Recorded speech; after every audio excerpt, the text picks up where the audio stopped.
Vous d'être venu de loin. Petite rectification, je ne suis pas directeur de recherche au CNRS. Je suis ingénieur de recherche habilité à diriger des recherches, ce qui est beaucoup plus pratique parce que ça donne beaucoup plus de liberté. J'ai refusé la carrière de directeur de recherche à cause de ça.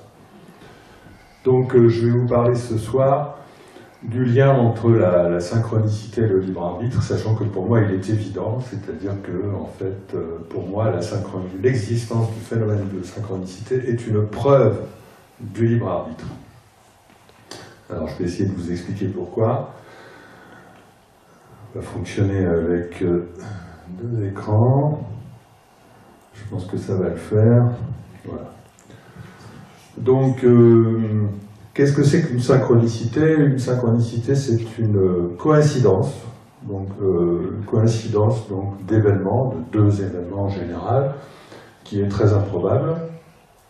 Et une synchronicité, c'est une coïncidence qui est en particulier chargée de sens, c'est-à-dire que déjà l'improbabilité de l'événement laisse penser qu'il y a quelque chose d'étrange qui jette un défi à la mécanique, mais pas forcément. Mais c'est surtout le fait que ça vient résonner avec l'état d'esprit de la personne et lui apporter une information fondamentale qui risque même souvent de lui changer la vie. Là, il y a lieu de se poser la question, c'est-à-dire que ça représente un défi à la mécanique. On a, comme je l'ai écrit, on a donc, ça se caractérise par une conscience corrélée de manière non causale aux événements. Et donc ça, la mécanique est absolument incapable d'expliquer cela. Hein. Si toutefois le phénomène est avéré, mais vous allez voir que, au moins en ce qui me concerne, il est absolument indiscutable. Et puis de toute façon, ça fait des décennies que dans la littérature, hein, depuis Paul Kammerer, Arthur Koestler, et beaucoup d'autres auteurs ont recensé des coïncidences d'une part, des synchronicités d'autre part absolument époustouflantes et qui arrivent très souvent en cascade. Et le fait que ça arrive en cascade montre que là, il y a vraiment un phénomène qui défie les lois de la mécanique. Donc, je définis ici le libre arbitre dans ce contexte comme étant un choix réalisé par la conscience. Alors, rien à voir avec la synchronicité en elle-même. Hein. C'est-à-dire que quand on vit une synchronicité, on n'est pas en train de faire un choix. Hein. Quand on vit une synchronicité, on est en train, la plupart du temps, involontairement, de provoquer quelque chose dans l'espace-temps, mais on peut très bien être conditionné. Mais vous allez voir durant cette conférence pourquoi ça implique quand même que nous avons un libre arbitre, au sens de la définition que je donne ici, c'est-à-dire un choix réalisé par la conscience sans qu'aucune contrainte physique d'une part, c'est-à-dire issue du cerveau, ou conditionnement psychique d'autre part, c'est-à-dire de la conscience elle-même, n'en soit la cause. Je dissocie, ici je fais exprès de dissocier le cerveau et la conscience parce que le libre arbitre n'est pas seulement une indépendance à la mécanique, c'est aussi une indépendance au conditionnement psychique. Hein. Il peut y avoir deux sources de conditionnement, une source de conditionnement physique et une source de conditionnement psychique.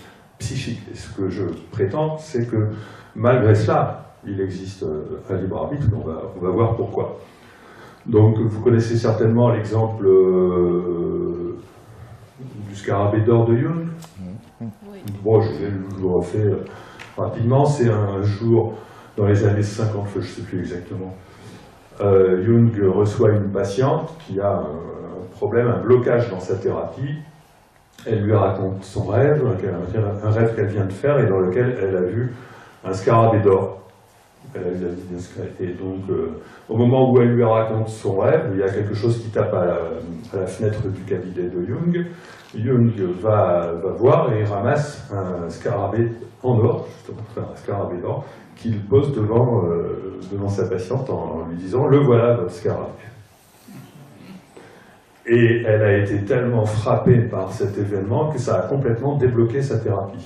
Donc vous voyez, là il y a une coïncidence, c'est-à-dire une coïncidence entre le scarabée qui débarque sur la fenêtre et le scarabée dont elle parle dans son rêve, donc c'est au même moment, ça arrive au même moment, ça n'a pas de sens. Mais en fait, ça prend un sens parce que, justement, ça débloque complètement sa thérapie et ça dégage en elle une vive émotion qui crée finalement un changement dans sa vie parce que, par la suite, elle va cesser de se bloquer elle-même en cessant de voir les choses trop rationnellement, parce que c'est souvent la rationalité mécaniste qui fait qu'on reste dans un certain marasme, et là, bon, voilà. Et donc, ça c'est pour... et moi, je vais vous raconter mon dernier exemple de synchronicité, sachant que j'en ai vécu une bonne dizaine, des tonnes, hein, mais une dizaine de cascades de synchronicité. La dernière en date, enfin, j'ai vécu d'autres des synchronicités depuis, hein, pas plus tard que la semaine dernière, mais puissante. Mais là, il y a 2 ans, j'en ai vécu une belle, en lien avec une problématique que j'avais bel et bien formulée. À l'époque, c'était, bon, mes problèmes sont réglés depuis, c'était comment obtenir un soutien scientifique à mes travaux. Parce que vous imaginez bien qu'un chercheur qui fait des travaux sur la synchronicité, c'est un peu délicat, une fois qu'on a réussi à imposer ça dans un laboratoire, de conserver ce thème de recherche. Et donc, je m'étais posé cette question en bonne et due forme, c'est-à-dire que je l'avais posée à mon soir, enfin, comme vous verrez tout à l'heure. Et ce jour-là, c'était à la Saint-Philippe, je rentrais de balade, et je rencontre 3 chevaux qui ont un comportement totalement étrange, je ne comprends rien à leur comportement, je passe sur les détails, sinon je vais être trop lent. Ils ont l'air de vouloir me dire quelque chose, mais je n'y comprends rien, donc j'oublie. L'après-midi, j'ai un ami qui m'envoie un mail pour me souhaiter la Saint-Philippe, et il me parle de 3 chevaux, je ne sais pas pourquoi, en les citant. Le cheval de Lucky Luke, le cheval de Mohamed et le cheval de Don Quichotte. Tiens, ces histoires. Donc là, vous voyez, ce sont des coïncidences. Là, il commence à y avoir une coïncidence. Bon. Déjà, il y avait 3 chevaux au comportement anormal. Ensuite, là, 3 chevaux, déjà, c'est un comportement... Enfin, bon, là aussi, il y a un comportement anormal de cet ami qui... Bon, et une coïncidence, mais j'y comprends rien. Et puis... le même jour, le soir, où je prends l'apéro avec ma compagne, nous avons 6 énormes papillons qui débarquent à l'entrée de la maison, qui se collant à la fenêtre. Ils n'entrent pas, mais ils sont un peu perdus. Et on va les prendre en photo, on les compte, ils sont exactement 6. Voilà. Et puis, on discute après, et je dis à Laurence, mais il y a un truc bizarre avec les animaux aujourd'hui, 3 chevaux, 6 papillons. Ah, et elle me dit, mais moi aussi, j'ai eu 3 chamois. Elle rentrait du boulot et elle avait rencontré 3 chamois sur la route du temps, alors qu'on rencontre jamais de chamois, d'habitude on rencontre des chevreuils. Et là, c'était des chamois, et ils étaient 3 et ils avaient exactement le même genre de comportement bizarre que mes 3 chevaux. Donc là, je me suis dit, ouais, attention, je vais te demander de répéter, t'es pas en train de te foutre de moi, là.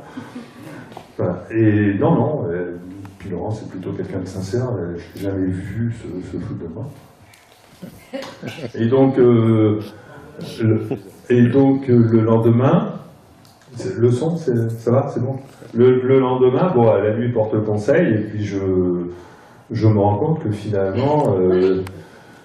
bon, je passe sur un certain nombre de détails importants, mais on ne peut pas parler de tout, que l'espace-temps venait de me renvoyer mon modèle à 12 dimensions de la conscience que j'avais publié 2 ans auparavant dans la physique de la conscience, c'est-à-dire que j'avais parlé d'un modèle à 4 étages à 3 dimensions. Le premier étage à 3 dimensions, c'était l'étage du véhicule. Or, 3 chevaux symbolisent parfaitement 3 véhicules. Le deuxième étage à 6 dimensions décomposé en 2 fois 3, c'est l'étage de l'âme. Et les papillons symbolisent parfaitement l'âme du fait que la chenille en papillon, la survie à la mort de la chenille, etc. Et aussi parce que c'est des dimensions vibratoires, la vibration des ailes du papillon, etc. Et aussi par rapport à la théorie du chaos, enfin, je vous la fais courte, enfin, clairement les 6 papillons étaient liés à au symbolisme de l'âme, et ceci d'autant plus que 3 d'entre eux sont revenus le lendemain et sont entrés dans la maison. Et je suis allé les chercher un par un. Donc sur les 3 papillons, sur les 6 papillons, il y en avait 3 d'intérieur. Donc effectivement, dans le modèle que je propose, il y a 6 dimensions de l'âme décomposées en 3 dimensions intérieures et 3 dimensions extérieures. Et j'avais parlé dans mon modèle de l'esprit que je symbolisais par le pic d'une montagne. Et quoi de mieux pour symboliser le pic d'une montagne que de faire venir des chamois. Voilà. Donc, je ne parle pas de tout ce qui est arrivé avec. Je tombe quelques jours après sur la bande dessinée de Thibaut Damour, où je vois 6 papillons dans la première illustration couleur de sa bande dessinée, qu'il met là évidemment parce qu'il pense exactement la même chose que moi. Hein. Donc lui, Thibaut Damour, c'est un physicien français qui a reçu la médaille d'or du CNRS récemment, et qui a mis sous forme dans sa dernière bande dessinée, sous forme de bande dessinée couleur, sa vision un petit peu ésotérique de la réalité, qui n'est pas véritablement mainstream. Et ces 6 papillons symbolisaient exactement la même chose que les miens. Bon, lui, ça faisait référence quand même à la théorie des cordes. Donc voilà pour les exemples. Et comment expliquer ça mécaniquement? C'est pas possible. On ne peut pas expliquer ça mécaniquement. D'accord? On pourrait dire, à moins que nous vivions à l'intérieur d'un rêve et que la réalité n'existe pas, d'ailleurs, ce qui est vrai, enfin que la causalité, en tout cas, elle est complètement mise en défaut dans cette affaire. Et donc, on va essayer d'expliquer tout ça. Voilà. Et pour expliquer tout ça, je vais commencer par faire une liste des métaphores que je vais employer, parce qu'on parle d'une réalité qui, vous verrez, fait appel non pas aux 4 dimensions habituelles qu'on est capable de comprendre ou ressentir, hein, les 3 dimensions d'espace et les dimensions de temps, mais une réalité qui fait appel à 12 dimensions, enfin au moins 10 dimensions physiques, plus 2 dimensions qui correspondraient au libre arbitre. Et donc pour décrire ça, il faut utiliser des métaphores, parce que vous n'êtes pas des matheux capables de se représenter des espaces à 12 dimensions. Bon. La première métaphore que j'emploie, c'est le parc de la pensée. C'est parce que nous vivons depuis 3 siècles sous l'emprise, tous les secteurs de la vie, tous les secteurs de notre vie occidentale en particulier, sont sous l'emprise d'une façon de penser intellectuelle, prisonnière d'un parc de la pensée que je vais détailler ensuite. Et je vais ensuite expliquer quels sont les écueils qu'on risque de rencontrer si on essaye de sortir de ce parc, c'est-à-dire de penser en dehors de la norme. Ensuite, je vais rappeler que finalement, je ne fais que remettre en service la métaphore de la caverne de Platon, en vous expliquant tout ça. Et je vais simplement mettre à jour cette métaphore de la caverne de Platon en disant qu'une caverne de Platon moderne serait l'équivalent d'un sous-marin qui navigue aux instruments. Ça veut dire quoi, un sous-marin qui navigue aux instruments? Ok, mais si on essaie de raccrocher à la physique moderne, elle a une vision déterministe d'un futur déjà réalisé. Et pour la physique moderne, la théorie la plus consensuelle, c'est que tout se passe comme si, pour chacun d'entre nous, nous sommes enfermés, nous sommes prisonniers, oui, d'un tunnel invisible qui oriente nos pas jusque tout le reste de notre vie. Ça, c'est de la physique mainstream.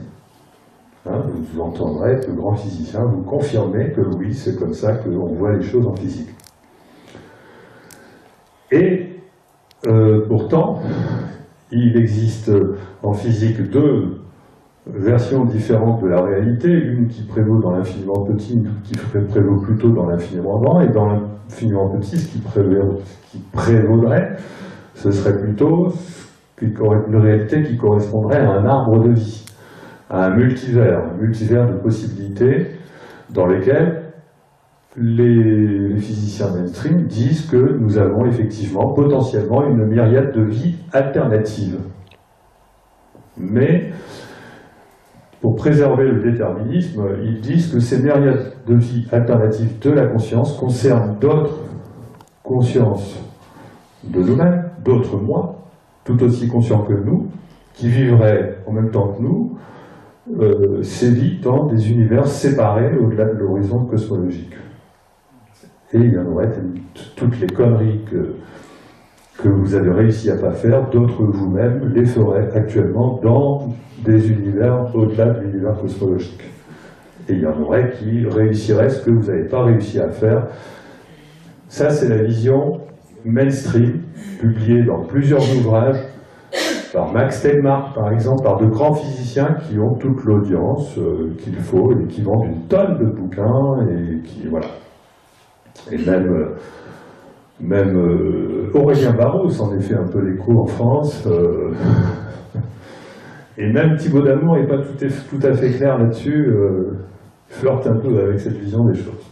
Donc la situation est grave, mais pas désespérée. Et donc nous verrons comment concilier les deux, en fait. Nous verrons que, bon, moi personnellement je ne suis absolument pas d'accord, je vous expliquerai pourquoi. Pourquoi la bonne façon de voir cette réalité, c'est de prendre donc la peinture qui se trouve, vous allez la voir à l'exposition, l'arbre de vie de Venosa.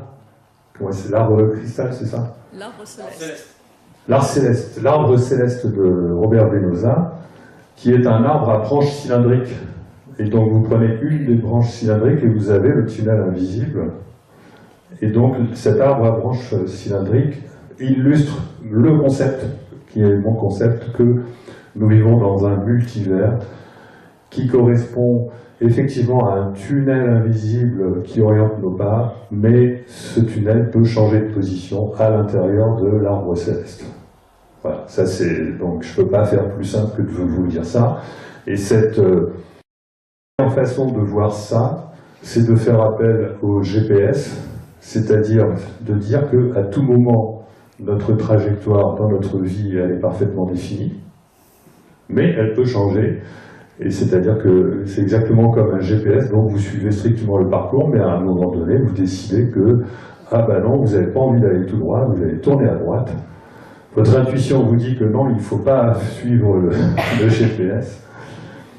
Et le GPS recalcule votre parcours, c'est-à-dire qu'à tout moment, la physique est respectée, les lois de la physique sont respectées, le GPS recalcule votre parcours de manière à le rendre cohérent avec tous les autres parcours. Imaginez un super GPS qui éviterait les bouchons grâce à ça. Eh bien, il semblerait que notre univers fonctionne comme ça. Et pour que nous puissions savoir quelle décision prendre contre la dame qui vous dit aller tout droit, on aurait besoin d'une boussole personnelle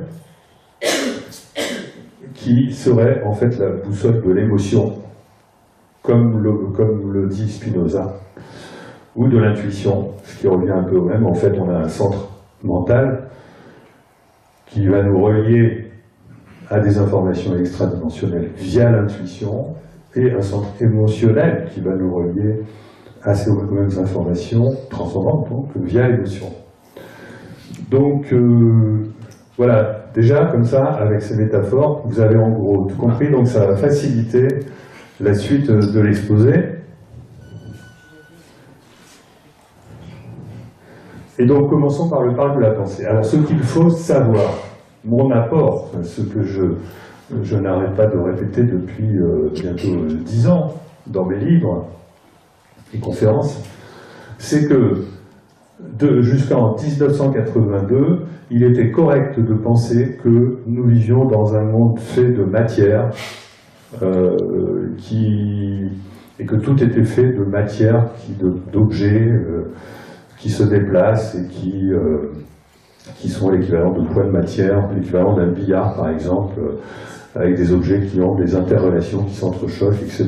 Et que règne la causalité. La causalité, c'est la causalité stricte. La causalité, sous-entendu causalité stricte, c'est-à-dire le futur est le résultat du passé, et surtout pas l'inverse. Que les lois de la physique étaient déterministes, c'est-à-dire qu'il n'existe qu'une seule version de la réalité calculable par les lois de la physique, et que le hasard est quelque chose qui intervient en physique, effectivement, mais qui est dû à notre ignorance des causes. Les physiciens ont toujours cherché des variables cachées, des causes cachées qu'ils n'ont jamais trouvées d'ailleurs. Et en 1982, il a été démontré que au moins 2 de ces croyances étaient fausses. Et ensuite, on s'est aperçu au cours des décennies qui ont suivi, mais que finalement tout cela était faux. C'est-à-dire que le matérialisme a été remis en question lorsqu'on a découvert que le vide n'était pas vide et qu'on l'a démontré expérimentalement à la fin du siècle dernier. On a remis en question le déterminisme et l'idée que nous avions du hasard dès 1982 grâce à l'expérience d'Alain Aspect, l'expérience EPR qui a démontré que des particules qui sont distantes de distances qui peuvent être extrêmement éloignées, continuent de fonctionner comme si elles étaient une seule et même particule. On a même trouvé que finalement ceci n'était pas seulement valable si les particules étaient séparées par l'espace, mais également si elles étaient séparées par le temps. Et enfin, on a remis en question la causalité, puisqu'on s'est aperçu que dans plusieurs expériences de mécanique quantique, la rétrocausalité était le moyen le plus réaliste.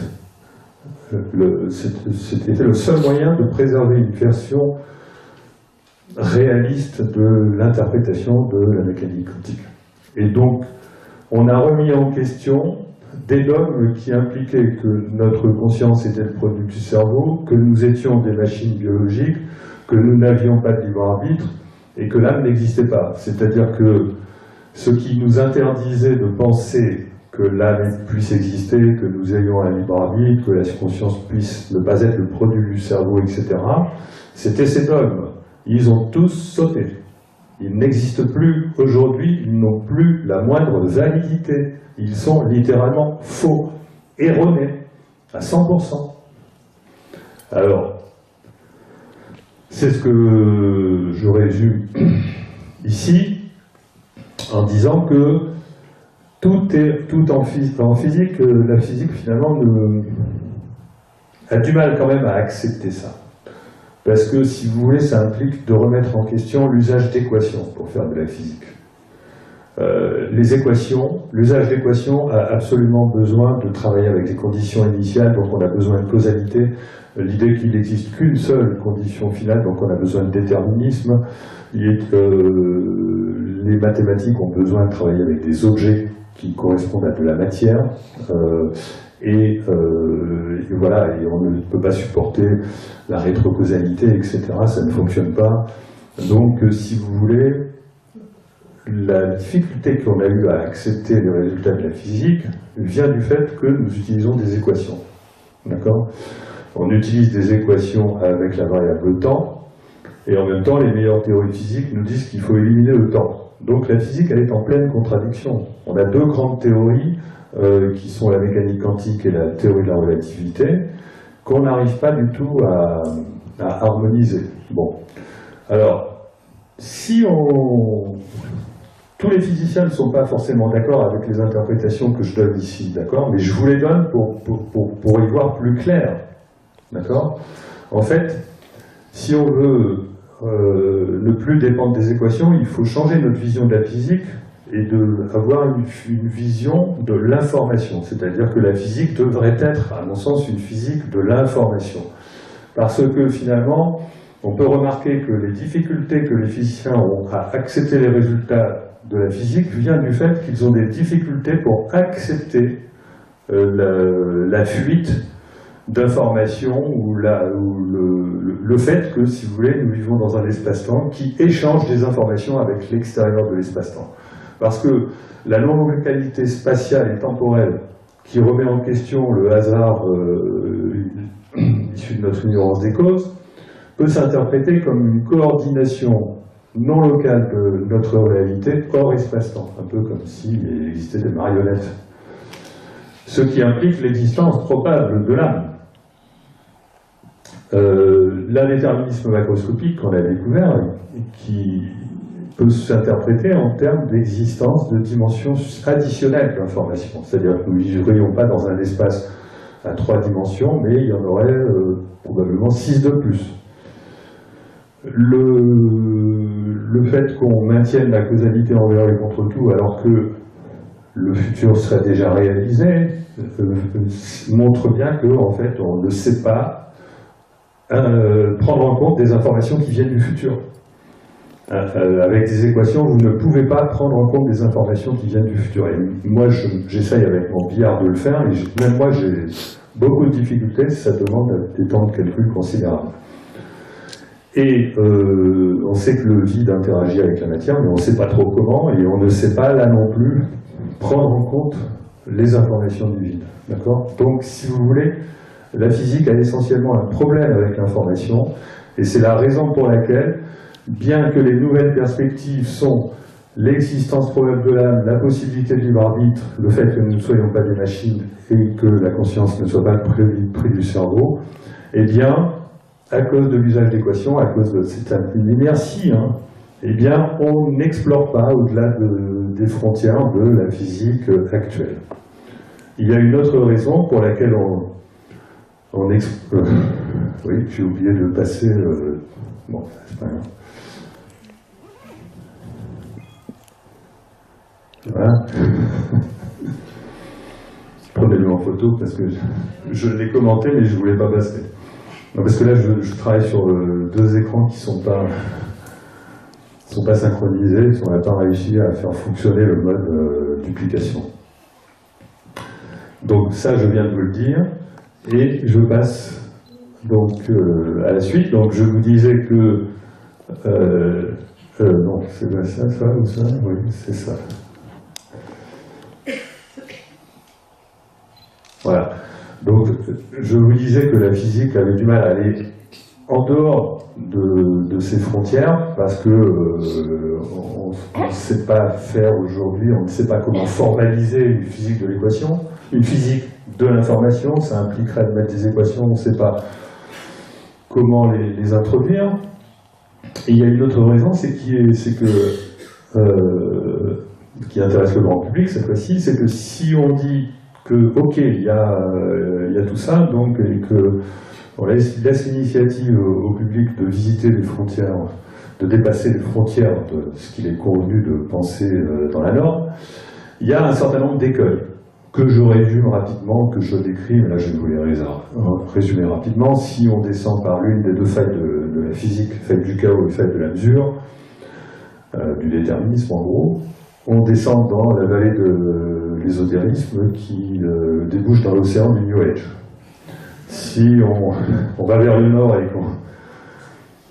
et qu'on grimpe le mur du matérialisme pour aller passer le fleuve des religions, on n'arrive jamais à le passer parce que ce fleuve a un problème de densité et on se retrouve empêtré dans le marécage de la conscience. Ça, c'est le problème des religions. Si on va à l'ouest et qu'on essaye de trouver un chemin pour monter sur la colline des paradoxes, on n'y arrive pas parce qu'il n'y a pas de chemin rationnel pour démontrer, pour expliquer certains phénomènes qui existent, certains phénomènes inexpliqués, mais dont on n'arrive pas pour lesquels on n'a pas de modèle explicatif. Donc ça, ce sont ce que j'appelle les psychologues parachutistes qui se font parachuter sur la colline des paradoxes. Voilà. Et si on va vers l'est, là, on risque de tomber dans la décharge du hasard qui est ce que, par exemple, tout ce dont on nie l'existence, et on dit c'est du hasard, ou ça n'existe pas, et donc ça finit dans une décharge. Et finalement, pour arriver à conserver un chemin rationnel, donc pour arriver à explorer les frontières de la science, et prendre en compte tous les phénomènes inexpliqués, eh bien, il est nécessaire de suivre un petit chemin qui emmène au col de l'Ange. Et ce col de l'Ange, ça représente une vision de l'espace-temps où on se rend compte d'un seul coup que, mais oui, bon sang, mais c'est bien sûr, l'espace-temps bouge. C'est ce que je vous disais tout à l'heure. Nous ne vivons pas dans une réalité figée dans le passé et dans le futur. Nous vivons dans une réalité qui est en mouvance permanente. Donc ça, c'est rapidement résumé. Et donc, cette réalité, voilà, finalement, si on veut arriver à concevoir de manière rationnelle, hein, il faut absolument prendre en compte les enseignements de la physique qui nous disent que finalement, alors non, je me suis encore trompé sur, j'en suis pas là, mais c'est ça, c'est là que je suis pas, voilà. Donc, en fait, la physique nous apprend que l'espace, le temps et la matière n'existent pas. Ce sont des illusions de la conscience. Et on comprendra pourquoi on entend autant parler aujourd'hui, d'ailleurs, de la caverne de Platon, des théories de la simulation, etc. Vous avez d'ailleurs des outils de réalité virtuelle qui sont bluffants, hein, et qui permettent de comprendre justement qu'il se pourrait que nous soyons nous-mêmes embarqués dans une réalité virtuelle, dans une réalité augmentée. Elon Musk s'en fait le porte-parole, il dit qu'il en est sûr et certain. Bon, le film Matrix nous a un petit peu éveillé à cette idée.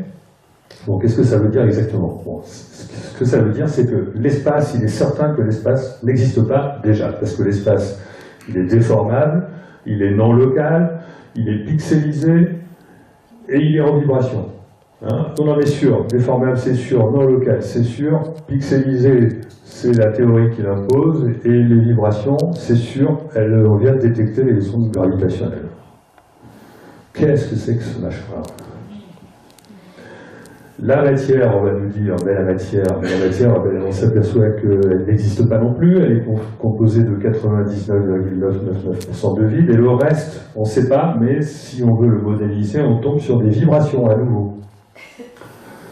Le temps, c'est le plus grand mystère, parce qu'il semblerait que le futur soit déjà réalisé, et donc les physiciens ne comprennent pas le sens du temps. Même Étienne Klein envisage de dire que finalement, le temps au sens du présent n'est peut-être pas de la compétence des physiciens. C'est dommage.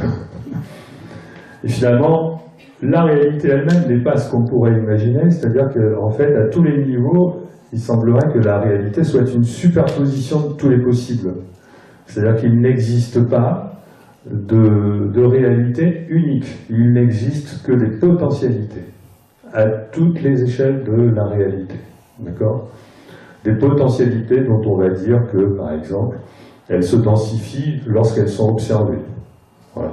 À toutes les échelles de la réalité. Et donc, si on essaye de s'attaquer au plus grand problème qui est celui du temps, donc oui, je résume ce que je vous disais par un moyen mnémotechnique de comprendre la réalité. On peut comprendre la réalité en remplaçant l'espace, la matière et le temps par les vibrations, l'information et l'énergie. L'énergie remplacerait la matière. Les vibrations remplaceraient le temps et les informations remplaceraient l'espace. On a besoin d'espace pour mettre des informations, on a besoin de temps pour créer de la vibration, etc. Et donc, tout ça, ça ne nous mène pas loin si on ne comprend pas finalement le point clé qui est surtout la nature du temps. Et là, en ce qui concerne la nature du temps, donc que nous dit la physique? Voilà. Voilà.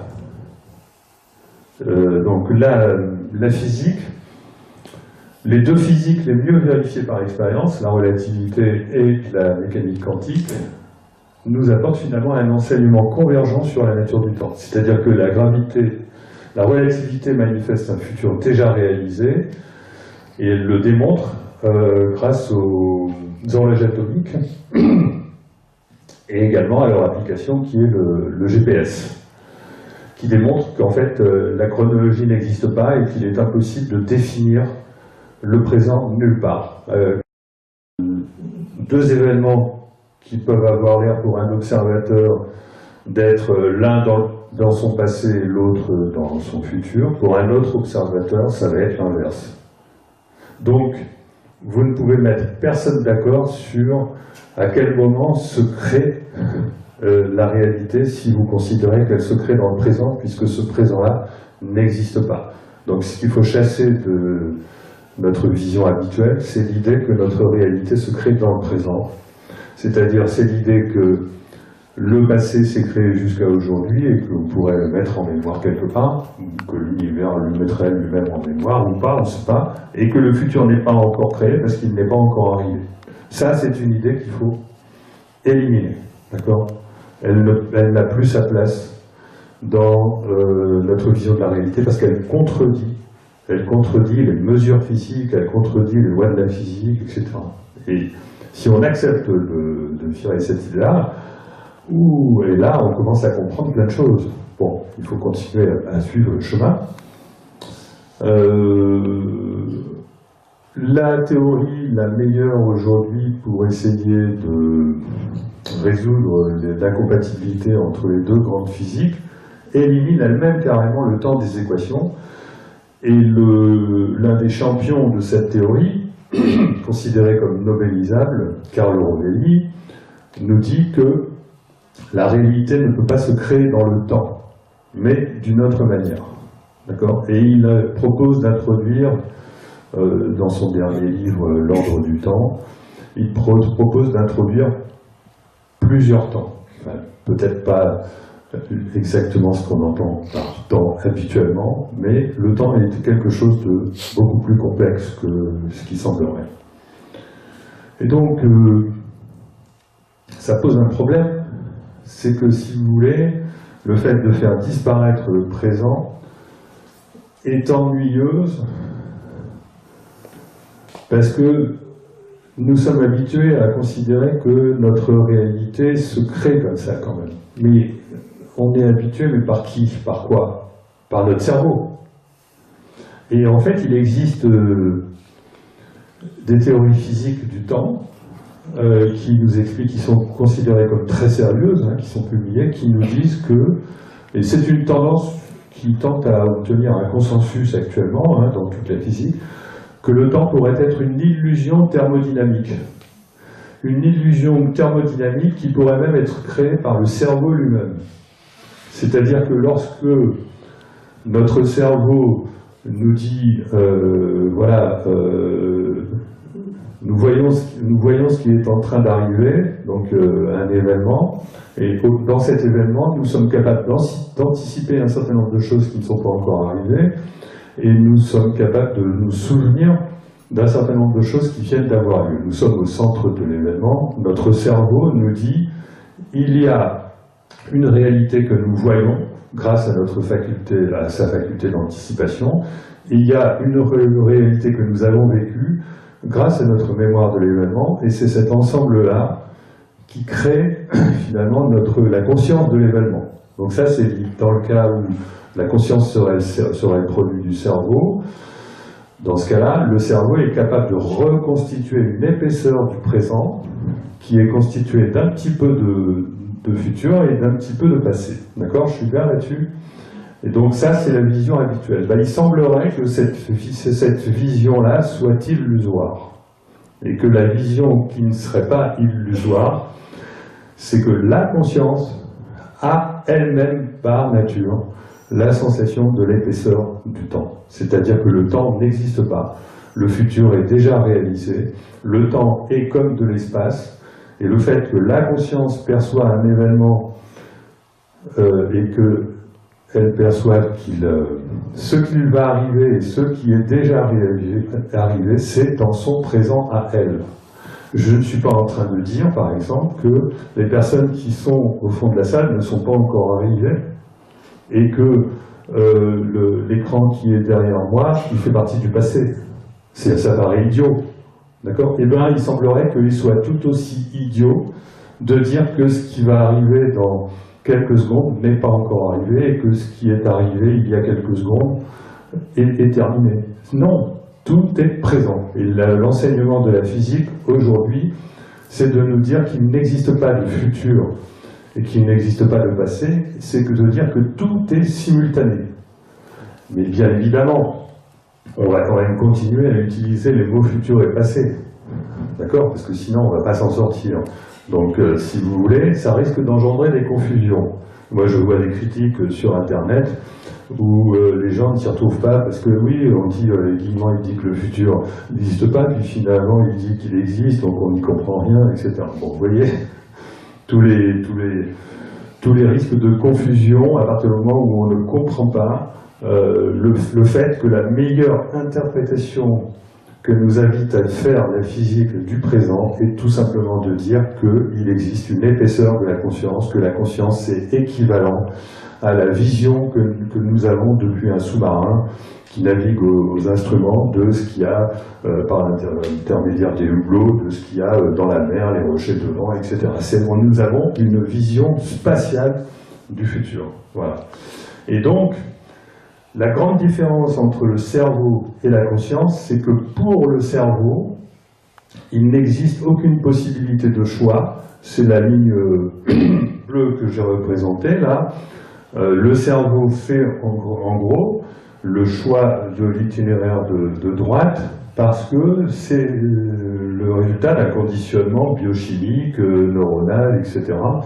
Et le cerveau, d'abord, il n'a pas de conscience en lui-même. Si on voulait le simuler avec un ordinateur, l'ordinateur ferait exactement la même chose que le cerveau. L'ordinateur n'aurait pas pour autant une conscience, d'accord? Donc, pour lui, il n'y aurait pas de choix. C'est pour ça que beaucoup de gens disent non, le libre arbitre ne peut pas exister, vision déterministe. Et pourtant, la conscience, elle, à partir du moment où elle a une épaisseur de temps, la conscience, elle a la vision d'un choix à faire. Voilà. C'est-à-dire qu'une épaisseur de temps impose des choix, et qu'on voit là quelle est la différence entre le cerveau et la conscience, c'est que le cerveau n'a pas de libre arbitre, alors que la conscience, elle a un libre arbitre, et c'est justement ce que dit Bergson. C'est justement le grand message de Bergson,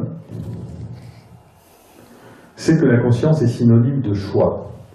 Et donc, si on prend au sérieux ce que nous suggère la physique sur la question du temps, vous allez voir où on en arrive.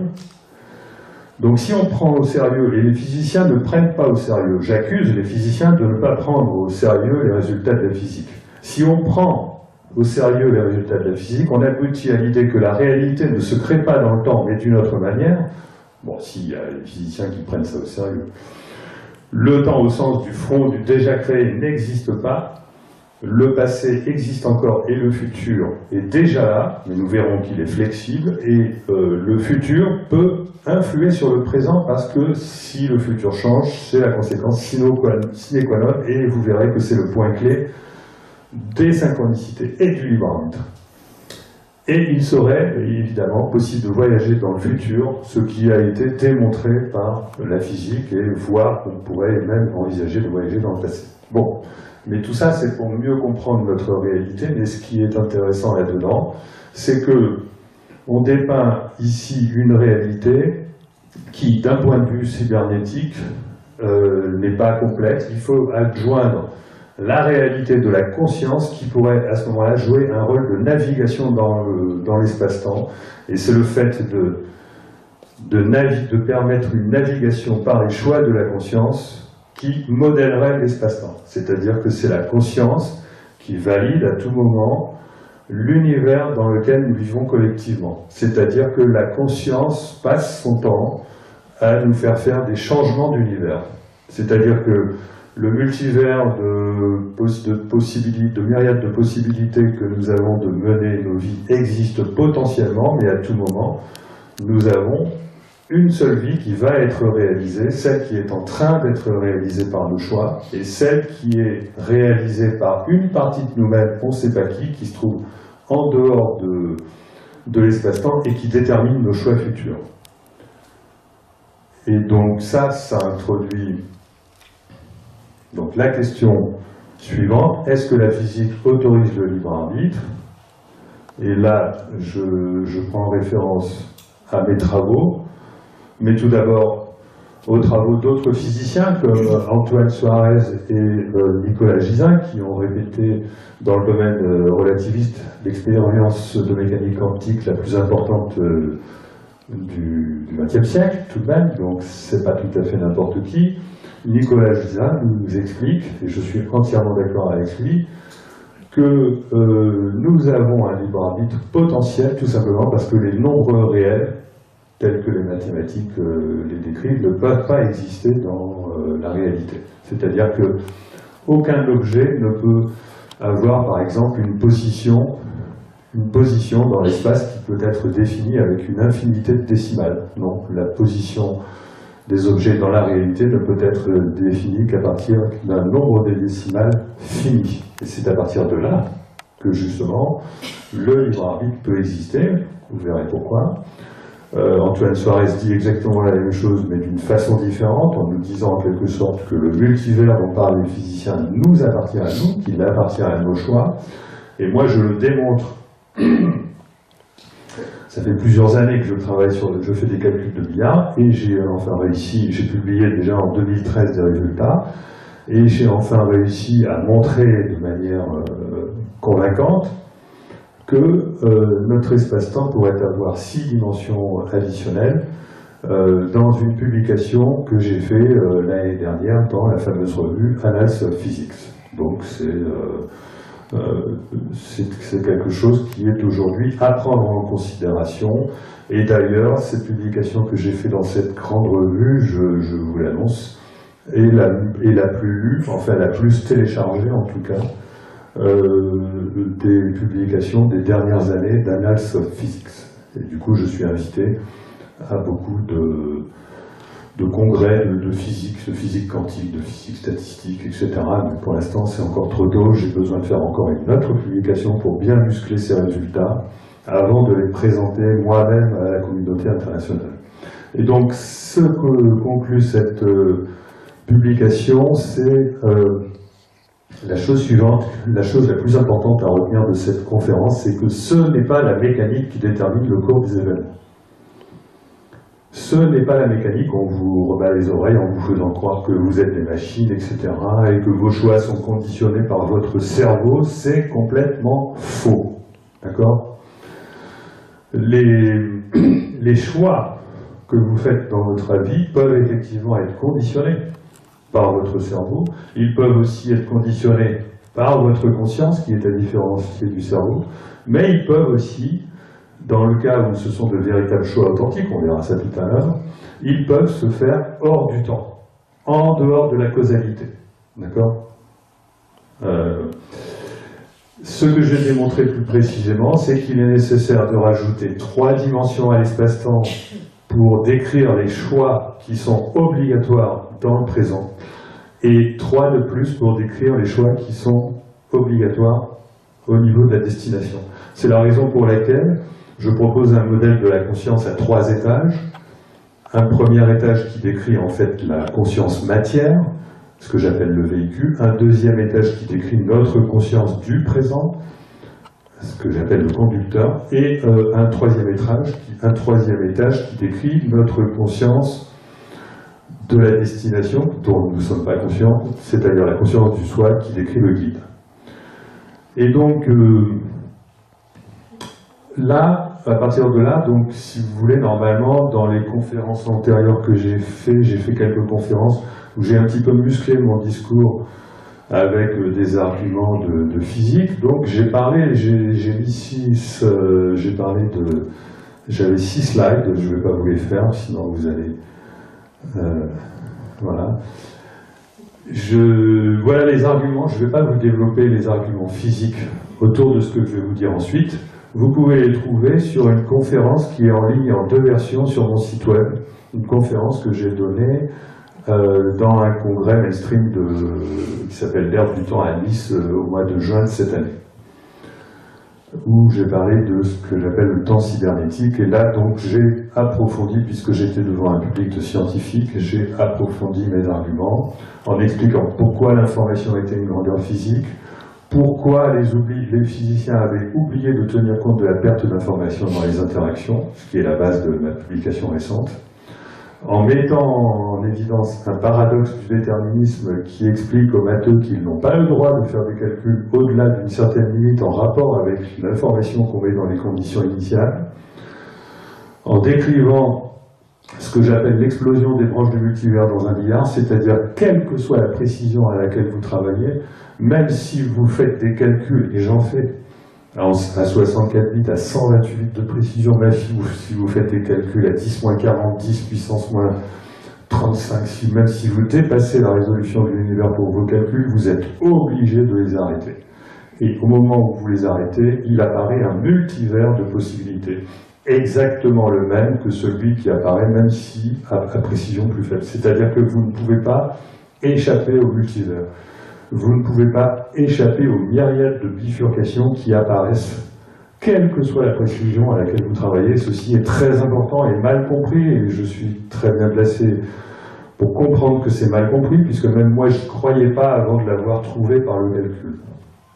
Et donc, ceci a pour conséquence que nous pouvons concevoir la réalité de manière flexible, c'est-à-dire qu'il est possible de fixer des conditions finales, de fixer des conditions initiales, et de conserver malgré tout une myriade de possibilités de rejoindre des conditions finales, initiales et finales, à condition qu'elles soient suffisamment espacées. C'est ça qui rend la réalité flexible.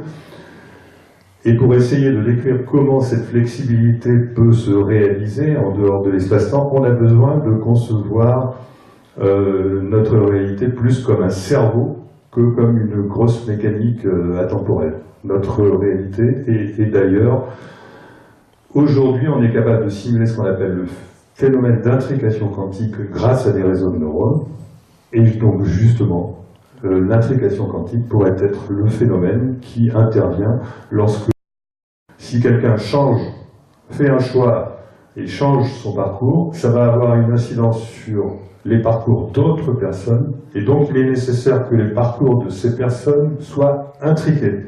Donc il existe une intrication macroscopique entre les trajectoires des individus qui est nécessaire pour assurer le libre arbitre. Donc ça, je vous l'ai fait à la vitesse de la lumière pour ne pas vous embêter. Et ce qu'il faut retenir, c'est que finalement, qu'est-ce qu'il faut retenir de tout ça?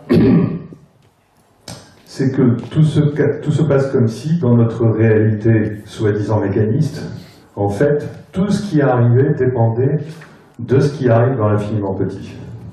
C'est-à-dire que contrairement à ce que les physiciens ont pensé pendant des décennies, et je fais partie de ces générations-là, et même moi je doutais, il est faux de penser que le quantique n'interagit pas à l'échelle macroscopique. Le quantique interagit parfaitement à l'échelle macroscopique, et ceci est démontré, archi-démontré.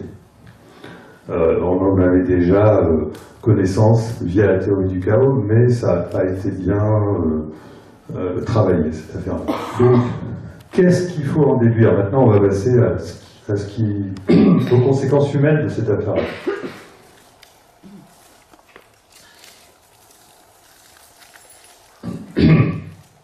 La question est, que signifie un futur qui change?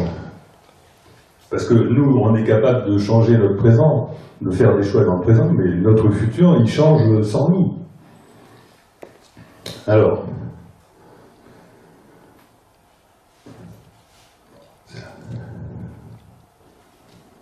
ça signifie qu'on a besoin d'une théorie de la double causalité. Donc ça, c'est la théorie que je présente depuis mon premier livre, Plus belle lurette. Mais ça signifie surtout quelque chose de très important. C'est que si notre futur change, ça veut dire que nos intentions changent sans que notre cerveau en soit responsable. D'accord? Ça veut dire que nous avons, bien entendu, nous avons certaines intentions qui viennent de notre cerveau. Et donc là, on appelle ça un conditionnement cérébral, tout simplement. Une partie de nos intentions viennent de notre cerveau. Nos intentions conditionnées par la société, par nos parents, peuvent même venir de notre cerveau, ou disons tout simplement de la conscience collective. Et là, je ne vous parle pas de ça. Là, je vous parle des intentions qui sont bien obligées d'émerger, parce que si notre futur change, nous allons y aller. Nous ne sommes pas des prisonniers, que je sache. D'accord? Si notre futur change en nous faisant par exemple réaliser nos rêves, est-ce que c'est le hasard ou c'est parce que nous avons eu des rêves? Et en tout cas, ce qui est intéressant, c'est de savoir, et ça c'est une information qui est nouvelle, c'est que ça vient forcément des dimensions supplémentaires. Parce que dans la physique classique, la physique mainstream habituelle à 4 dimensions, le futur ne peut pas changer. Donc ce qu'il faut tirer de cette histoire, c'est que donc nos intentions ne sont pas créées par la mécanique du cerveau, ok, dans ce cas-là, ça veut dire qu'elles sont captées. Elles nous viennent de quelque part. Comment est-ce qu'on fait pour les capter? Ben, il faut faire un retour sur qui nous sommes vraiment, qui va nous amener vers notre destinée. C'est-à-dire qu'il faut essayer de se déconditionner de tout ce qui tente à figer notre futur et essayer de trouver en soi qu'est-ce qui correspond à notre véritable destinée.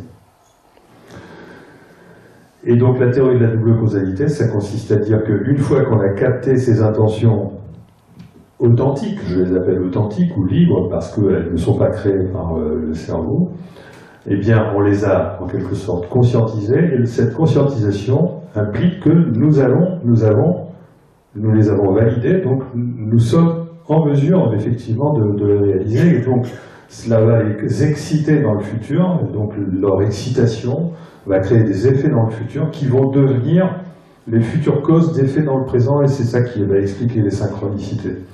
Parce que l'intention captée va valider un potentiel futur qui va alors pouvoir rétroagir en augmentant les probabilités de certains hasards qui sont susceptibles de nous emmener à destination. Et c'est ça qui va créer les coïncidences. C'est-à-dire que nous avons validé un futur, ok, mais le chemin qui peut nous amener vers ce futur-là, il est extrêmement mince, d'accord? Et si nous voulons y être sensibles, il faut que se produisent des coïncidences qui vont nous éveiller et nous dire « Ah tiens, je ne vais pas faire comme d'habitude, là je vais tenir compte de ça et aller là. » Bon. Ça implique quand même qu'il n'y ait pas que l'intention comme fonction essentielle de la conscience, mais qu'il y ait également l'attention. L'attention. Parce que on va se retrouver face à des bifurcations. Et si on ne fait pas attention, ben on ne va pas détecter que c'est par là qu'il faut aller. C'est-à-dire que on va se retrouver face à des hasards étranges et ça ne va pas pour autant nous dire quelle est la bonne voie. Que faire de cette information? C'est la joie, c'est l'intuition, c'est la foi. Nous avons 3 centres, notre conscience a 3 centres, elle a un centre vibratoire, informationnel et vibration, information énergétique. La joie, c'est l'information énergétique, l'intuition, c'est l'information mentale, et la foi, c'est l'information vibratoire. C'est-à-dire que nous sommes en mesure de recevoir des informations qui viennent de l'extérieur de l'espace-temps, ou des dimensions additionnelles par ce biais. D'accord? Donc il faut se laisser guider. Et on va voir comment tout à l'heure, mais en tout cas, ça implique une augmentation de l'attention. Pourquoi? Parce que l'augmentation de l'attention, c'est ce qui va augmenter l'épaisseur du présent. Si vous ne faites pas attention, vous n'allez pas vous rendre compte, comme je l'ai dessiné ici, hein, le petit cercle, le petit cercle en pointillé, vous n'allez pas vous rendre compte que vous avez des choix à faire. Si vous faites attention, donc vous allez voir un petit peu plus dans le futur ce que vous pouvez suivre comme chemin, prendre comme décision. Et là, votre attention va vous dire, vous avez un choix à faire. D'accord? Et donc,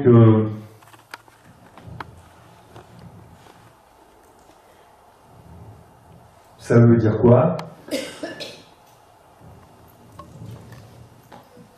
Ça veut dire que l'évolution, mais l'évolution en général, hein, l'évolution de votre vie, mais l'évolution de la vie en général, l'évolution de l'univers, hein, puisque nous chacun d'entre nous a une part de choix à faire sur l'univers dans lequel nous vivons. Nous avons une part de choix, puisque tous nos choix vont retentir sur les trajectoires des autres. Et lorsque nous faisons un choix qui n'est pas illusoire, mais un choix authentique, c'est-à-dire qui vient d'une reliance, eh bien, nous faisons un changement de ligne temporelle que j'ai représenté de cette manière-là.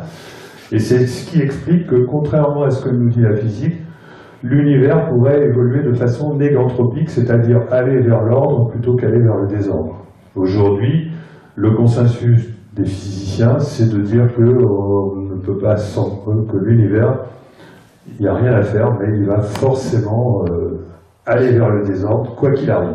Et du coup, on ne sait pas expliquer l'évolution de la vie, et on reste encore dans de la pensée magique darwinienne, le hasard des mutations va provoquer ceci, cela, ce qui est du grand n'importe quoi.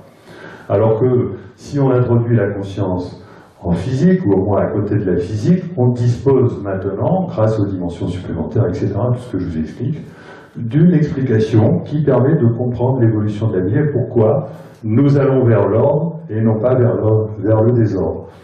Via les sauts de l'attention, via les sauts de la conscience, via l'attention qui revient à transformer le temps en espace. Que fait l'attention? Que fait la conscience? C'est de transformer le temps en espace pour nos choix.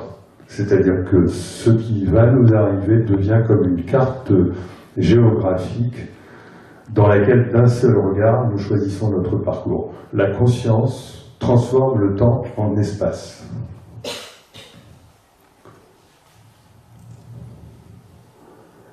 Et donc là,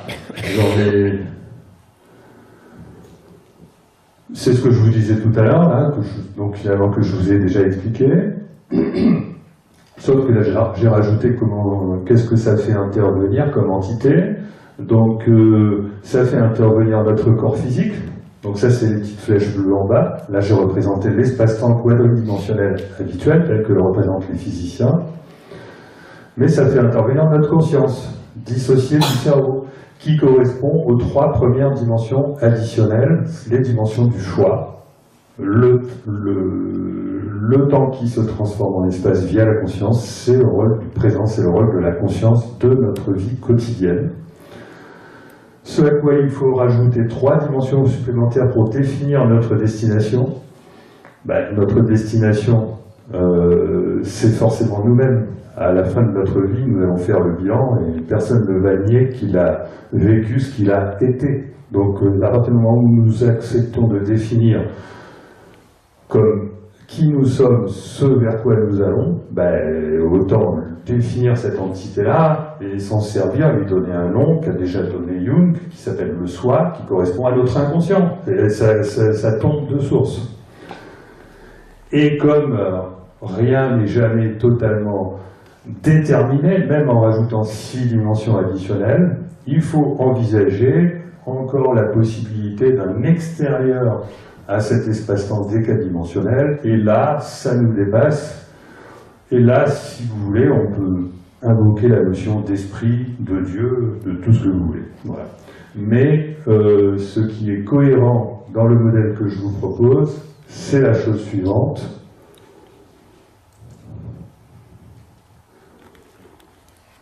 Et donc, toute ressemblance avec un modèle qui existerait depuis des millénaires est purement fortuite. Donc, le modèle que je vous propose, c'est tout simplement un modèle à 3 étages de la conscience. J'ai un ami qui aboutit aux mêmes conclusions, qui est directeur de recherche honoraire au CNRS, Jean-François Housset, qui a écrit un livre qui s'appelle « Les 3 niveaux de la conscience ».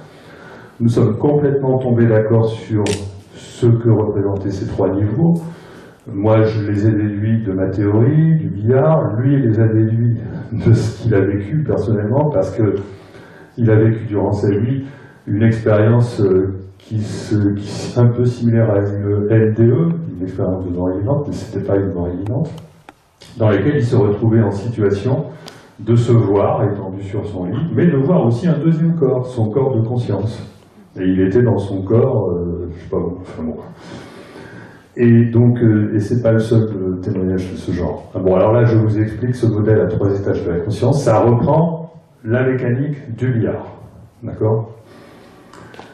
Et au lieu de parler de 3 dimensions spatiales, je parle de 3 centres énergétiques de la conscience correspondant à VIE, vibration, information, énergie. Les vibrations, c'est le centre émotionnel qui se trouve à droite. L'énergétique, c'est le centre du milieu, et l'information, c'est le mental, c'est le centre à droite, d'accord? C'est une meilleure façon de l'imaginer que de faire appel à un espace où on définirait la longueur, la largeur et la hauteur, parce que de toute façon, l'espace n'existe pas tel qu'on le définit ainsi, Et parce que l'espace, c'est la conscience. L'espace n'a rien d'autre que la conscience. La conscience n'a rien d'autre que de l'espace en vibration. Donc pour décrire de l'espace en vibration, il vaut mieux faire intervenir les amplitudes de ces vibrations, donc vision énergétique, les fréquences de ces vibrations, donc c'est le côté émotionnel, et la répartition de ces vibrations. Donc ça, c'est le côté informationnel. Donc ce modèle est complètement cohérent. Je n'ai pas représenté ce que je ne savais pas. Je n'ai pas représenté les liens qui existent entre les trois différentes couches. Mais ces liens, enfin plutôt je les ai effacés, parce que dans certaines conférences je les mets, dans d'autres je ne les mets pas.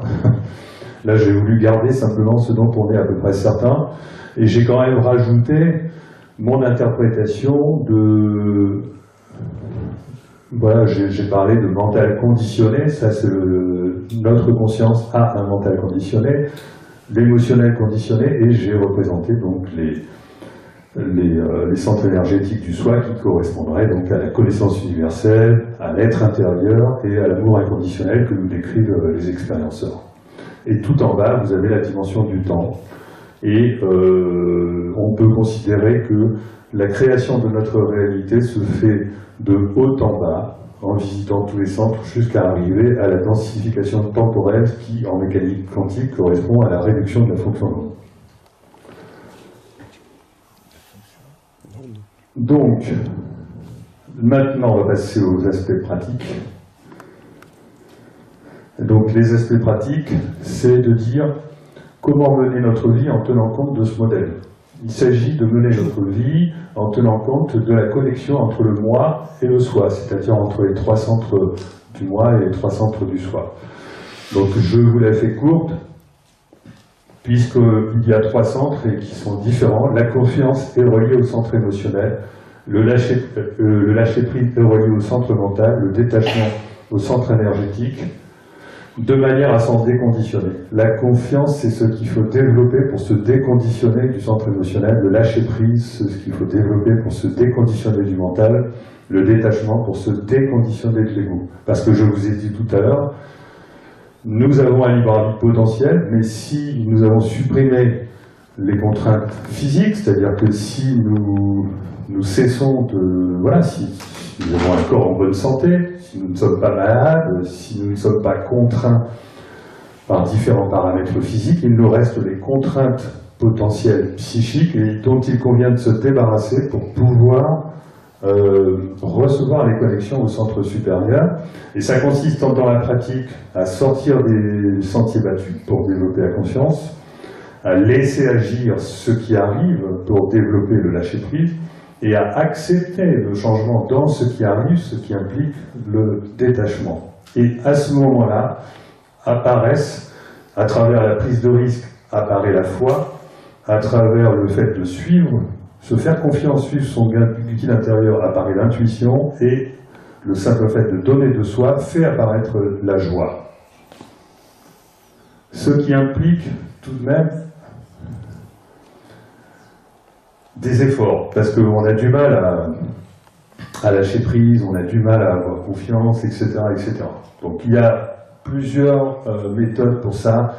La plupart du temps, les gens font de la méditation.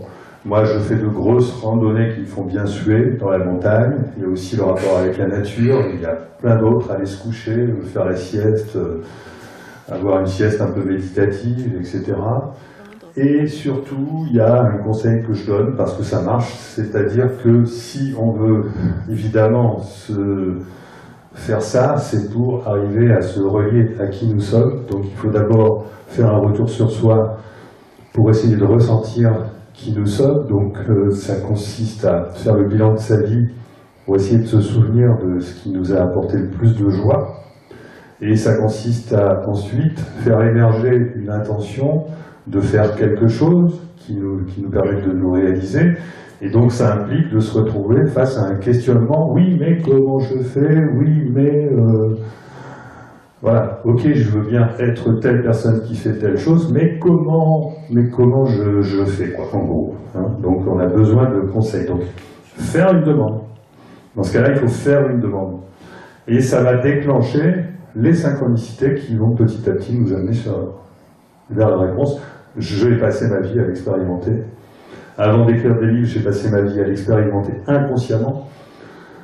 À partir du moment où j'ai écrit des livres, j'ai passé ma vie à l'expérimenter consciemment. Et aujourd'hui, j'essaie de le faire expérimenter à des groupes de personnes, des centaines de personnes qui me suivent sur Facebook et qui participent à mon expérience sur la synchronicité que j'ai mise en ligne. Et les résultats sont positifs. Sont tout à fait positifs. J'obtiens des résultats, des probabilités dues au hasard que les résultats obtenus soient, enfin, non, des probabilités tout à fait impressionnantes qui montrent que la synchronicité est un phénomène réel, que l'on peut provoquer.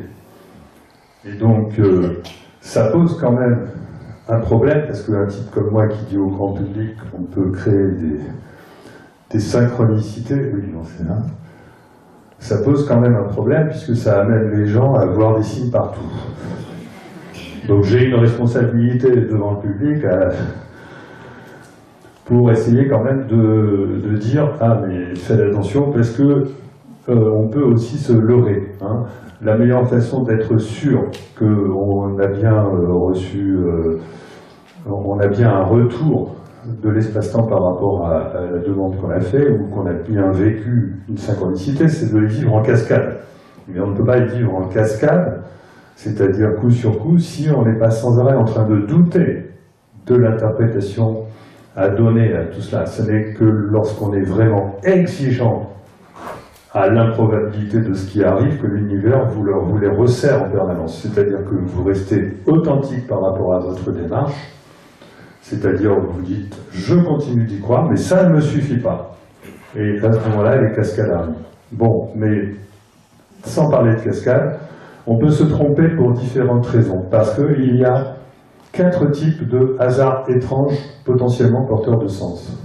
Il y a 2 types qui sont des conséquences du passé et 2 types qui sont des conséquences du futur. Les 2 types trompeurs, car conséquences du passé, ce sont les causes cachées extérieures et les causes cachées intérieures. Les causes cachées extérieures, je devrais renouveler mon exemple parce que là je commence à en parler depuis un certain temps, mais c'est amusant donc je vous le refais. Les causes cachées extérieures, c'est, voilà, vous ne trouvez pas de boulot, vous en avez marre, vous vous demandez ce que vous êtes venu foutre sur cette planète, alors vous sortez de chez vous et vous voyez un extraterrestre traverser la rue. Et vous ne saviez, et vous pensez que, ben voilà, c'est votre réponse. Il faut traverser la rue, comme disait Macron, pour trouver du boulot.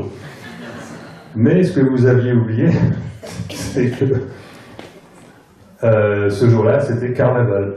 Donc il n'y a pas de synchronicité. C'était juste le carnaval qui expliquait pourquoi un extraterrestre traversait la rue. Voilà. Bon, enfin, ça ne veut pas dire que certaines projections mentales ne sont pas des synchronicités s'il existe un aléa qui rend tout de même improbable le fait que ça arrive, même si vous avez affaire à une projection. Ce qui peut être le cas du phénomène de pareidolie, c'est-à-dire la tendance du cerveau à voir des visages partout, par exemple dans les nuages ou sur les rochers, etc.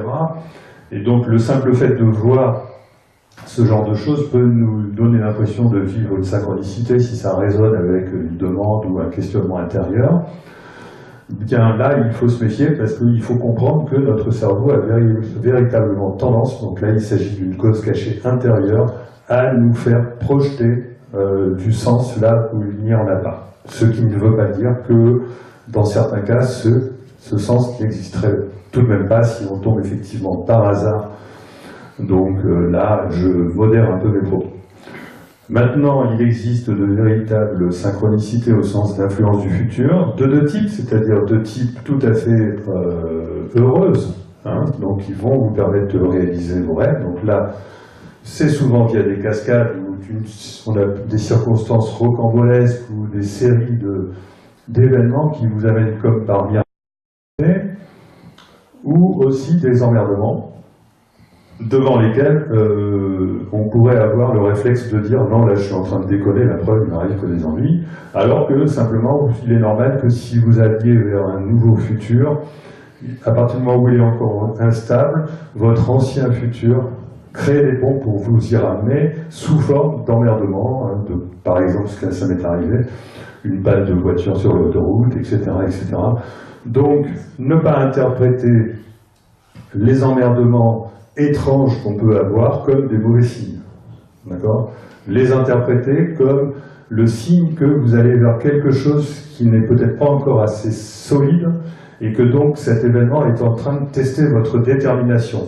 Et si vous vous sentez trop fragile, à ce moment-là, il est peut-être prudent de ne pas y aller. Par contre, si vous vous sentez réellement déterminé, cet événement négatif devrait plutôt être interprété comme au contraire, il faut y aller. Et donc, je vais maintenant conclure. Voilà. Je vais conclure en disant que... Ah non, je suis allé trop vite là. Si je conclue, j'ai encore un tout petit peu de temps. Encore un petit peu de temps. Alors, parce que j'ai passé un slide. Voilà. L'âme est-elle compatible avec la science? On croit que l'existence de l'âme n'est pas compatible avec la science. Les scientifiques ont peur Ça ne se fait pas en science de parler de l'existence de l'âme. Mais ça, c'est juste un problème de conditionnement. C'est juste le fait que on n'a pas été capable d'intégrer les progrès de la science pendant plusieurs décennies. Qu'est-ce qu'on va faire? On va rester dans le Titanic? Moi, je suis quelqu'un qui développe de l'intelligence artificielle. J'ai développé des réseaux de neurones tout à fait au niveau mondial, qui étaient tout à fait concurrentiels. Et je sais ce que c'est qu'un cerveau. J'en ai développé. J'ai développé même le cerveau visuel du premier robot humanoïde français qui s'appelle Nao. Donc je peux quand même parler un petit peu de la manière dont je conçois l'âme, parce que j'ai compris par mon expérience de l'intelligence artificielle qu'on n'arriverait jamais à reproduire les facultés humaines grâce à l'intelligence artificielle. C'est pour ça que je définis l'âme comme étant une extension extradimensionnelle du corps, composée d'informations non matérielles, capable de réduire son entropie, le désordre, de façon non mécanique et de survivre à sa mort. Si on prend cette définition-là, qui est la définition qu'on pourrait être prêt à accepter, eh bien la physique répond 4 fois oui à ces caractéristiques, parce qu'il est tout à fait possible qu'il existe une extension immatérielle de notre corps, dont les informations seraient dans le vide quantique ou dans les dimensions supplémentaires. Ensuite, il est absolument reconnu en biologie que les êtres vivants sont capables de réduire leur entropie d'une façon qui reste inexpliquée. De même que l'effet placebo reste inexpliqué. On croit qu'en parlant d'effet placebo, c'est expliqué par la science, mais pas du tout. Eh bien, le principe MEP, Maximum Entropy Production, reste inexpliqué. Il est inexpliqué que le désordre organique, que les êtres vivants aient une capacité d'élimination optimale du désordre organique. Ça reste inexpliqué et on n'en parle pas en physique et c'est bien dommage.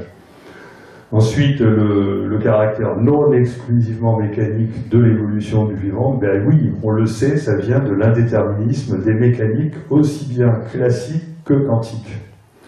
Et enfin, la survie après la mort vient tout simplement du fait que ces systèmes d'information, qu'il s'agisse de systèmes d'information quantiques ou d'information extradimensionnelle, sont par nature en dehors du temps. Ils ne subissent pas le passage du temps. Ces systèmes d'information, on le sait en mécanique quantique, c'est démontré, et moi-même quand je parle d'informations extradimensionnelles, je les présente comme des informations hors du temps. Et donc, en mécanique quantique, c'est démontré que les informations quantiques sont hors du temps. Et donc, si elles sont hors du temps, que fait le temps sur ces informations? Rien du tout. Donc il est tout à fait possible que ça survive à la mort. Et donc, pour conclure, la thèse que je vous propose, que je propose dans mon livre, et dans mes livres, est que la conscience serait un système de navigation, et que la physique, que les physiciens doivent comprendre l'information manquante en physique, doivent accepter de regarder déjà l'information manquante, les 4 types d'informations manquantes, que doivent accepter de comprendre l'information manquante comme étant l'information de la conscience, l'information de l'âme, si vous préférez. Et que donc nous avons individuellement un libre arbitre potentiel qui ne peut être développé que si on est capable de faire un retour sur soi pour forger ses intentions authentiques, pour les capter, de faire preuve d'intégrité et de responsabilité lorsqu'on fait une demande au soi, parce que on ne peut pas bousculer comme ça un peu l'espace-temps et dire « Ah ben non, j'ai changé d'avis » ou etc. Parce que ça marche. De faire preuve d'attention et de discernement pour reconnaître les ponts qui vont nous permettre de réaliser nos rêves. Et tout cela ne peut fonctionner que par une circulation d'énergie, d'amour, qui implique le développement des valeurs spirituelles. Parce que les physiciens n'ont pas compris, ne veulent pas comprendre que l'amour est l'énergie la plus fondamentale de l'univers, encore plus fondamentale que la lumière et que la matière. Parce que tout est conscience, c'est une évidence, oui, sur laquelle j'aurais peut-être dû insister. Et collectivement, cela implique de développer une nouvelle pensée rationnelle, beaucoup plus intelligente, beaucoup plus subtile que l'intelligence artificielle, tout simplement la pensée mécaniste de notre sphère politico-médiatique, ou médiocratie. Ça implique la revalorisation de l'humain en le remettant en face de ses responsabilités, grâce à la reconnaissance scientifique du libre arbitre. Ça fournit enfin un éclairage sur tous les phénomènes inexpliqués. Vous ne pouvez pas vous imaginer à quel point cette vision des choses permet de tout expliquer. Enfin, je ne vais pas exagérer non plus, mais en tout cas, ça explique la synchronicité, et pour ceux qui me connaissent, bien d'autres phénomènes. Et cela revalorise la poésie, les arts, les sciences humaines, etc. Donc c'est quelque chose vers lequel il faut aller absolument. Et ne rien croire dans ce que je dis, mais tout simplement l'expérimenter. Voilà, je vous remercie.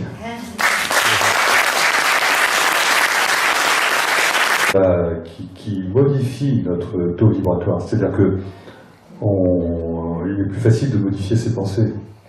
C'est-à-dire que au niveau de notre taux vibratoire, de l'émotionnel, on a tendance plutôt quand même à être esclave. Et là, ce qui compte pour ne pas être esclave, c'est d'ancrer ces émotions dans la réalité. C'est-à-dire qu'on se définit plus au niveau émotionnel, finalement, par ce qu'on fait. Si effectivement on réalise qui on veut être vibratoirement dans la réalité, à ce moment-là, c'est du solide et ça peut nous permettre d'accéder à un meilleur taux vibratoire. C'est pour ça que le don de soi fonctionne. Ça suppose un nettoyage aussi de toutes ces ombres, d'aller... Et voilà, parce qu'on a toujours des peurs qui remontent, et effectivement, ça suppose, effectivement, on ne peut rien faire si on fait ce qu'on fait, mais de manière non sincère, parce qu'on a des peurs qui ressurgissent, donc on va avoir développé une culpabilité qui est incompatible avec le fait de donner, donc ça sera artificiel, et donc ça va pas marcher. Voilà, c'est difficile, hein. Être qui on est, c'est pas évident à partir du moment où effectivement il faut se débarrasser de tous les conditionnements du passé. Pour une petite question. Je vais essayer de faire court. Oui, parle fort. Je vais essayer de faire court. Ouais. Tu prends comme exemple l'arbre céleste de Robert Venoza. Ouais. Robert Venoza était le compagnon de Martina, qui est une grande peintre pendant 30 ans. Je suis le nouveau compagnon. Je vais prendre un micro. Ouais. Et aujourd'hui, c'est une journée particulière. Je viens de peindre. Il y a 2 heures, on m'a appris la perte de quelqu'un de très cher pour moi. Et on parle de ces choses-là. Donc je me dis, il est en train de faire un sacré voyage. Donc c'est un peu tendu. Donc Martina était la compagne pendant 30 ans de Robert Venoza, et je suis son nouveau compagnon. Je voulais que je vais te raconter un petit truc, c'est-à-dire que, et à chaque coup ça me fout les poils depuis maintenant 3 ans, ça a paru il y a 3 ans sur Facebook. Robert Venoza m'a accepté sur Facebook comme ami, ou m'a demandé comme ami, 1 an, jour pour jour, avant sa mort. Donc maintenant Facebook, à son anniversaire que nous fêtons tous les 2, me fait, Robert Venoza a partagé beaucoup de choses avec vous, et Effectivement, on a partagé beaucoup de choses ensemble. C'est de l'ordre de quoi, ça? Une synchronicité? Quelque chose que j'ai projeté? Est-ce que ça peut s'expliquer mathématiquement?